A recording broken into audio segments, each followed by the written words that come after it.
Welcome everyone, Deronda here with Foods 101. Today I'm showing you how to make pumpkin soup.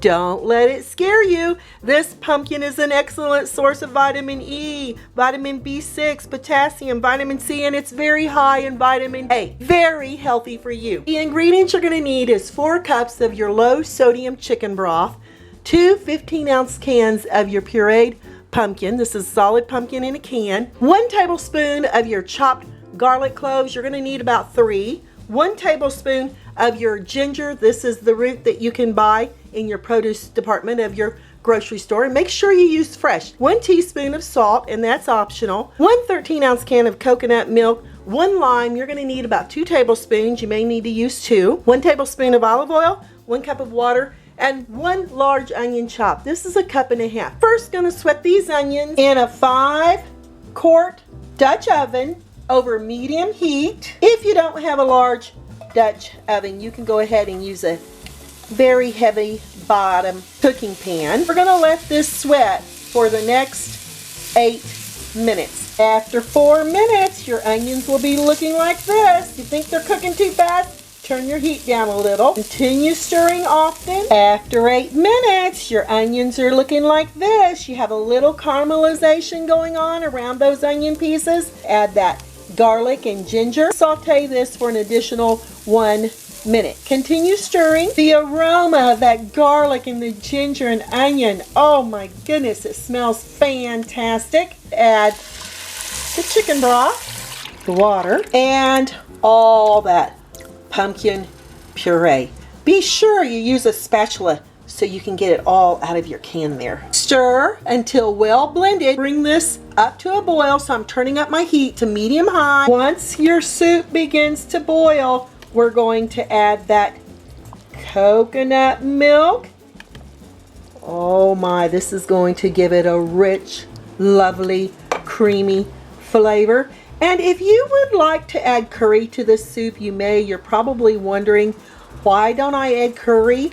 You may. It's just I've opted out of it today. And if you want to add curry, add about 1 tablespoon. I'm going to leave that up to you. Add your salt. That's optional. You can leave it out. And your lime juice. Stir this until it's really well blended. Reduce the heat to medium. Cook for 25 minutes. Stirring occasionally, about every 5 minutes. 25 minutes are up, and I'm going to turn off my timer. Remove this to the back burner off the heat. I'm adding my slightly cooled pumpkin soup into a blender.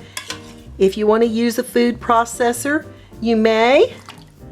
And you want to be very careful when you're working with hot liquids. Add your lid, and you're going to blend this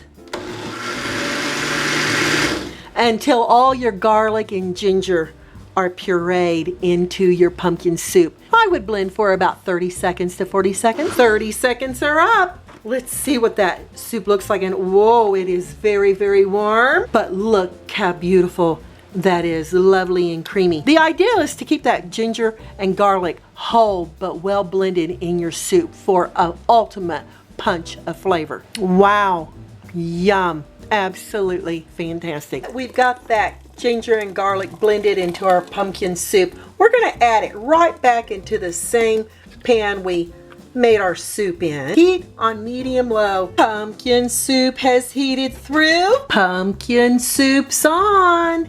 And look how lovely and creamy that is. Beautiful. I'm going to garnish this with a little bit of sour cream. I'm going to take a lime. I've got a little zester here, and I'm going to do just a few little streams of lime zest here on top. And look what a beautiful presentation that creates. I think it's a lovely taste time. I'm going to get a little bit of that sour cream on there. Let's see what it tastes like. Wow. Whoa. First thing was that coconut cream with a little ginger, that garlic, the pumpkin.